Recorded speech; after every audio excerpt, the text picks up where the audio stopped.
Thank you, Madam Speaker, members, honored guests, and especially my seatmate, a longtime friend from San Diego, Gussie Zaks. I rise in support of ACR 45. And to tell a quick personal story, I grew up in a small Chicago suburb, Skokie, Illinois. And some of you know of Skokie. Skokie had in the 70s about 70,000 residents, about 40,000 of whom were Jews, and about 5,000 of that 40,000 were concentration camp survivors, about 1 of every 8 of the Jewish residents. And I remember going to friends' house and parents talking about their past a little bit and maybe about the war, but not wanting to talk about the really horrible memories they had of the war. They wanted to keep the past in the past. And then in 1977, a ragtag group of misfits, calling themselves neo-Nazis, decided they wanted to march through Skokie for no apparent reason but to inflict pain upon the survivors who had already suffered so much. And there was a court battle on that, and ultimately the First Amendment prevailed, and I think that's important. But the Nazis ultimately backed out. They didn't have, these neo-Nazis, have the courage to face the survivors.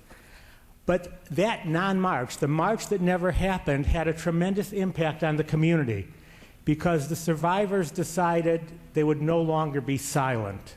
As painful as the memories were, it was important to retell the story for generations to come. And 2 weeks ago, 30 years after the march that didn't happen, and 66 years to the day after the Warsaw Ghetto Uprising, a museum was opened in Illinois, the Illinois Holocaust Museum and Education Center. It was opened in Skokie, and it's dedicated to, and this is a quote, preserving the memory of those lost in the Holocaust, men, women, and a million and a half children, and teach current generations about the need to fight hatred, indifference, and genocide in today's world. And while that celebration was going on, only 2 weeks ago, there were 7 more of these neo-Nazis marching outside the celebration in the rain. So not only must we never forget, we must know that this currently still goes on. But while 7 of them marched outside in the rain, 12,000 people gathered for the celebration. And they were addressed by former President Bill Clinton and by noted Holocaust author Elie Wiesel, and via television by President Barack Obama. And it was a showing that the survivors of Skokie in California and of the world had once again triumphed over the forces of ignorance and hate.